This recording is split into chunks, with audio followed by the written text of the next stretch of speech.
Hello and welcome to the third day of Hyper Annotations, streamed live from Venice. So I would like to ask you of Digital Earth, you're creating new modalities of interacting with people, and this is something that I would call the avant-garde of organizations in the art world, and also that could potentially give organizations outside of the art world something to ponder on and develop on, a new grounding, so to speak. So I would be interested how you are building your institution.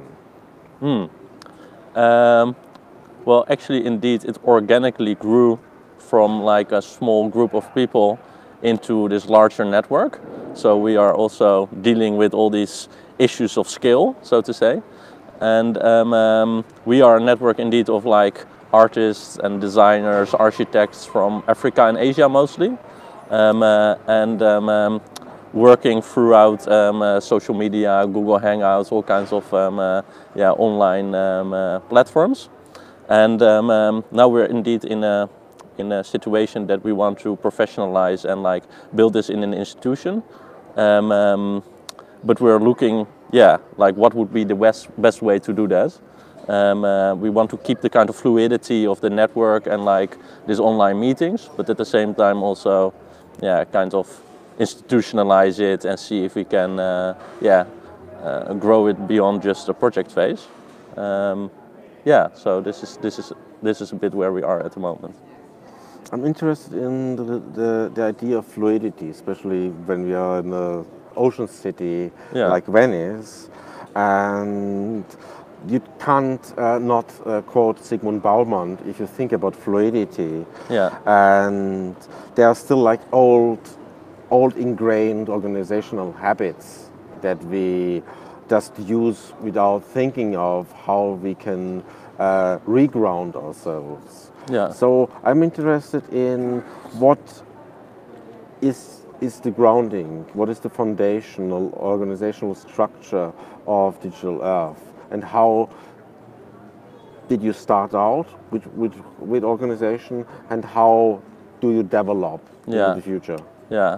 It's interesting that you mentioned Bauman, because I was thinking about him when I was visiting the French pavilion, of course, and like these works that are also dealing with all these kind of sea creatures and like this large floor of epoxy and all this liquidity, and also this kind of human relations that are changing because of this kind of liquid modernity that we're in. So I was really like actually thinking about this liquidity today, and also like how we are always attached to things. We want to be attached to something, but at the same time we want to be free, right? And this kind of contradiction that is there, and that's also actually part of Digital Earth, like because it's all like this kind of loose networks, right, that we're dealing with in our current time. And at the same time there should be this kind of foundation that is there. And I think the foundation for us with Digital Earth is that we want to investigate like this kind of digital reality that we're in. It has two words, right? Digital Earth. It has like the kind of digitalness, like this kind of fluidity, like these connections, and on the other hand, this kind of earthness, this groundedness, and this connection with the planets.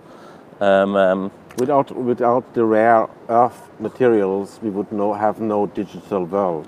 Exactly. It's also everywhere around the world. It's like in Africa, where there's like the mines in Congo, and one of our fellows, Jean Katambayi, investigating there the minerals to like the e-waste sites in China, etc. So it's indeed like both looking into this kind of materiality and this immateriality, that's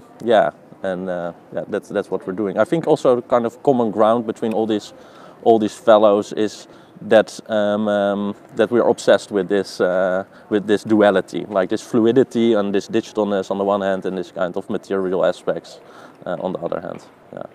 So thanks a lot for this short chit chat. Okay, welcome. It was nice. So, see you soon to the next session of chit chats.